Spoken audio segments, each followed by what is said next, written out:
चला आपण बुद्धिमत्तेकडे म्हणजे काय असतं की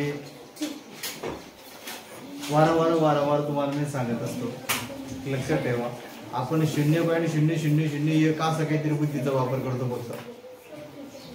अनेक जे शास्त्रज्ञ पण झालेले आहेत ते शास्त्रज्ञांना पण काही 0.01 असं काहीतरी 0.1 मध्येच बुद्धीचा वापर केलेला आहे, काही जास्तीचा वापर केलेला नाही. नाहीतर आपल्या बुद्धीमध्ये एवढी प्रचंड शक्ती आहे, त्यामुळे आपण चंद्रावर सुद्धा जाऊ शकलो, बरोबर आहे की नाही. त्यामुळे आपण बुद्धीला घासलं पाहिजे. बुद्धीला घासलं पाहिजे म्हणजे ती कापून काढायची, दगड धरून घासायचं का. जास्तीत जास्त लॉजिक लावणं, तर्क लावणं हे गरजेचं आहे.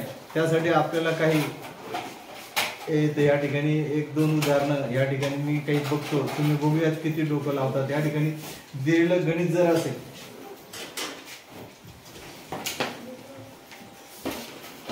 दिलेलं गणित आहे, ते गणित आपल्याला त्याचं लॉजिक लावायचं. या ठिकाणी इथं काय संख्या येईल, इथं काय संख्या येईल, या ठिकाणी व्हेरी गुड. कशी काय आणली सर? ते तुम्ही मध्ये एक संख्या सोडली होती, म्हणजे 8 आणि 64 मध्ये 64. कोणती संख्या म्हटले तुम्ही? वा रे वा, निश्चितच कलेक्टरचं आहे बरं. करेक्ट. मग आता या ठिकाणी छान उत्तर दिले. आता या ठिकाणी इथं उत्तर काय, इथं उत्तर दिले मी तुम्हाला, त्यामध्ये 512 ते उत्तर सांगितलं, तो ऍक्युरेट उत्तर आहे. मग आता याला आपलं काय करायचं, थोडस घासायचंय. काय लॉजिक लावलंय मग आता या ठिकाणी या संख्येला बघायचंय गड्या, काहीतरी याची बेरीज होते का, याची बेरीज होते का, किंवा या दोघांची बेरीज केली तर किती येत आहे, याची बेरीज केली तर किती काय येत आहे, असं काहीतरी लावून बघायचं असतं या ठिकाणी बुद्धिमत्तेमध्ये.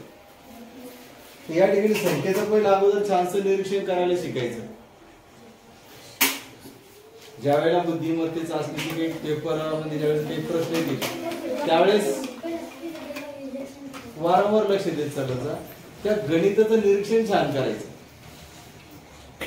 त्या गणिताचं निरीक्षण असं करायचं, निरीक्षण करत असताना ज्या ठिकाणी प्रश्नाचं उत्तर आपल्याला लिहायचंय त्याची अशी बाजू बघायची किंवा त्याची अशी बाजू बघायची, अशी बाजू बघायची.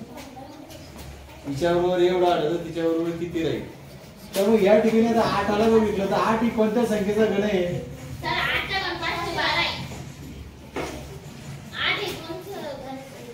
8 ही 2 संख्येचा गण आहे. व्हेरी गुड, छान आहे. तसं दुसरा याच्यात तर्क काय लावते, 64 कशाचा गण आहे? 4चा गण आहे. तर्क सारखाच लावा लागतो. तसंच या ठिकाणी 216 कशाचा गण आहे? 6चा गण आहे. तसंच मग आणि पुन्हा लक्ष ठेवायचं, 2चा गण 8 आलेला आहे, 4चा गण 64 आलेला आहे, 2, 4, 6 आले. म्हणजे पुन्हा यामध्ये समसंख्या अटकवायच्या सारख्या संख्येचा फरक आलेला आहे. म्हणजे इथं 2 आलं, 4 आलं, 6 आलं, किती राहील? 8चा गण राहील. 8चा गण किती आहे? म्हणून या ठिकाणी 512 जे आहे हे या संख्येचं काय राहील? उत्तर राहील. असा आता या ठिकाणी हे समजून घ्यायचं.